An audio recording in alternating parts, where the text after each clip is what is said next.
Hallo zusammen, Freunde! Lasst uns gemeinsam herausfinden, ob es möglich ist, eine echte Napoleon-Torte mit knusprigen, blättrigen Schichten auf dem Herd zu backen, also ohne Backofen. Wir backen die Schichten direkt in einer Pfanne. Ich mache diese Torte zum ersten Mal und zeige euch alles genau so, wie es läuft. Den Quellenlink und alle Zutatenmengen findet ihr in der Videobeschreibung unten. Zuerst bereiten wir die Creme zu. Schlagt 2 Eier in einen Topf oder eine tiefe Pfanne. Wascht die Eier vorher mit Backnatron und trocknet sie gründlich ab. Gebt 150 Gramm Zucker hinzu. Das sind 6 gehäufte Esslöffel. Dann 50 Gramm Maisstärke, 5 gehäufte Esslöffel. Statt Maisstärke könnt ihr die gleiche Menge Kartoffelstärke oder Mehl verwenden. Alles mit einem Schneebesen verrühren, bis die Masse glatt ist und die Stärkeklumpen sich aufgelöst haben.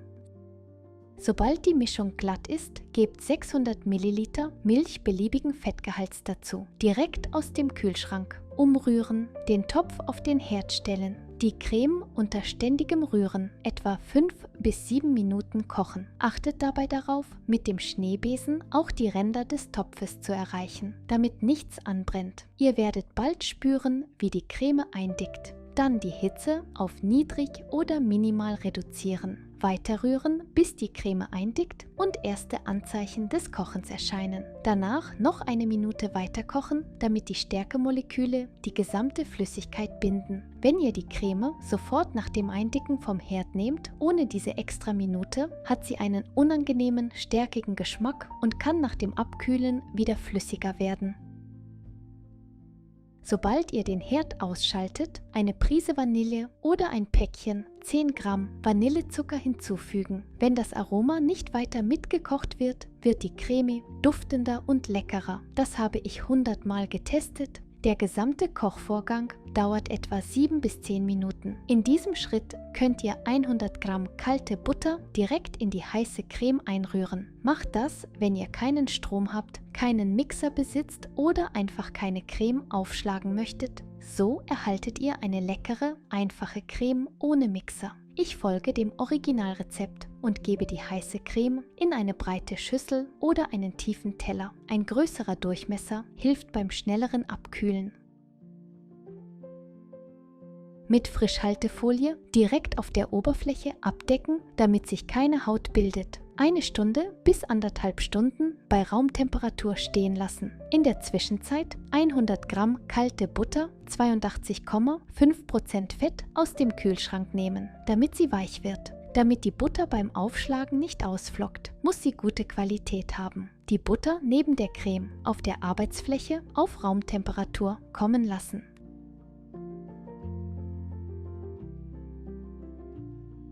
...200 Gramm Mehl in eine Schüssel sieben, das ist ein 250 Milliliter Becher gehäuft, plus 2 gehäufte Esslöffel. 100 Gramm kalte Butter nehmen. Ihr könnt sie sogar leicht einfrieren. Je kälter die Zutaten für die Schichten, desto besser. Die Butter ins Mehl tauchen und auf einer groben Reibe reiben. Etwas reiben, einmischen, wieder ins Mehl tauchen und weiter reiben.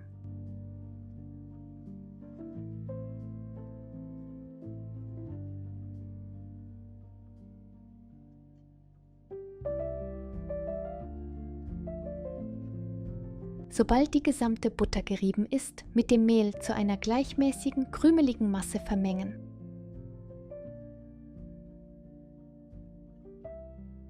Ein kleines oder mittleres Ei in ein Glas aufschlagen. Meines wiegt 54 Gramm mit Schale. Direkt aus dem Kühlschrank verwenden. Eine Prise Salz, einen Esslöffel Apfelessig oder normalen Essig hinzufügen. Der Essig macht die Schichten knusprig. Dazu einen Esslöffel raffiniertes Pflanzenöl geben. Ich probiere das zum ersten Mal. Wir werden sehen, wie es läuft. Schließlich 70 Milliliter eiskaltes Wasser dazu gießen. Alles vermengen, eine Mulde in die Mehlbutterkrümel machen. Die flüssigen Zutaten hineingießen und mit dem Löffel vermischen.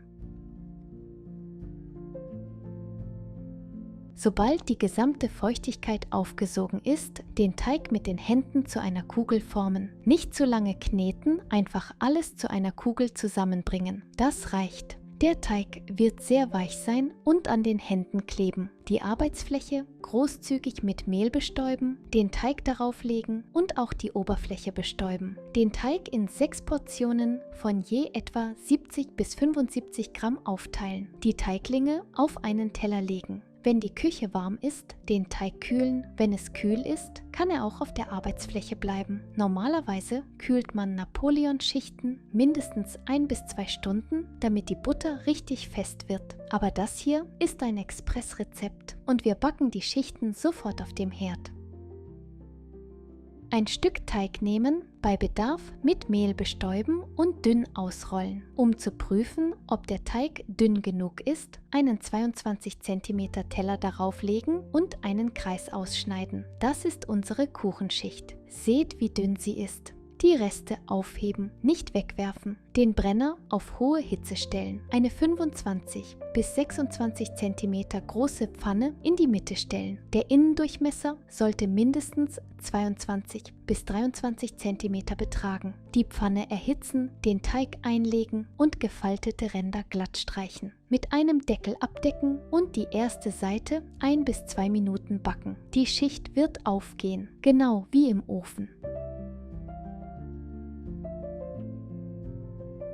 Mit einem Pfannenwender wenden, das geht ganz einfach. Das Kondenswasser vom Deckel abwischen und die andere Seite noch 1 Minute backen.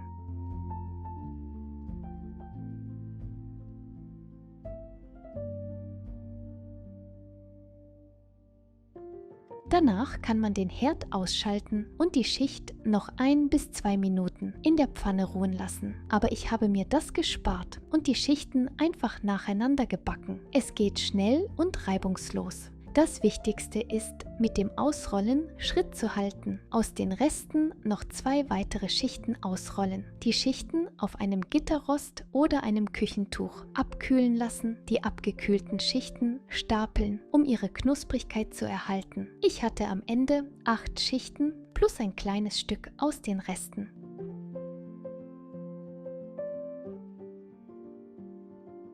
Creme fertigstellen, die weiche Butter in eine Schüssel geben und 3 bis 4 Minuten aufschlagen, bis sie hell und luftig ist.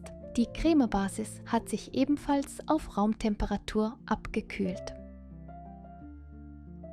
Die Cremebasis 1 bis 2 Esslöffel auf einmal zur Butter geben und bei mittlerer oder hoher Geschwindigkeit weiterrühren, bis alles vollständig verbunden ist. Das Ergebnis ist eine leichte, luftige Creme. Einen kleinen Klecks Creme auf den Teller geben, dann die erste Schicht auflegen, 2 gehäufte Esslöffel Creme auf jede Schicht geben und glatt streichen. Weiter abwechselnd Schichten und Creme aufeinander schichten. Wenn sich Schichten beim Backen verzogen haben, können die Ränder mit einem Messer abgeschnitten werden, was wahrscheinlich passieren wird. Oben habe ich etwas mehr Creme gelassen, um die Torte rundherum einzustreichen und auszugleichen.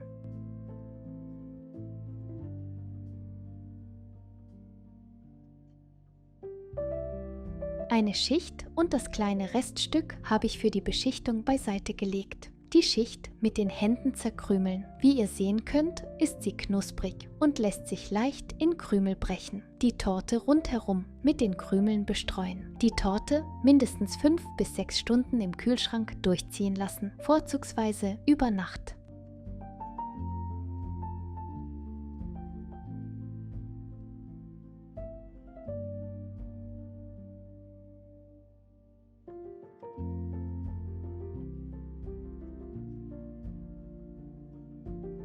Nun Freunde, ich kann es kaum glauben, eine so wunderschöne Napoleon-Torte, direkt auf dem Herd gemacht. Sie hat 22 cm Durchmesser und wiegt 1,1 Kilogramm. Lasst uns ein Stück aufschneiden und probieren.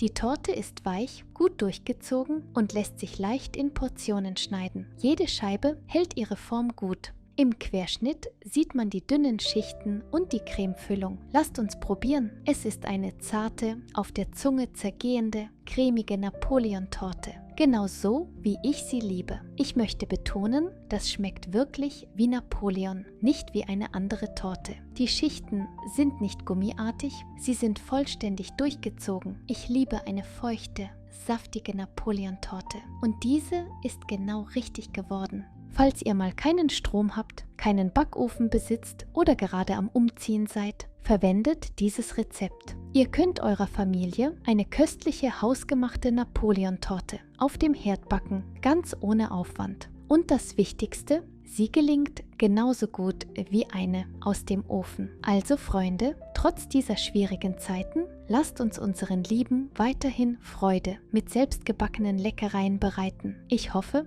euch hat dieses Rezept gefallen und ihr werdet es ausprobieren. Wie immer freue ich mich über ein Like und ein Abo. Ich freue mich auf eure Kommentare. Ich wünsche euch allen Frieden. Bis zum nächsten Mal, meine Lieben. Tschüss.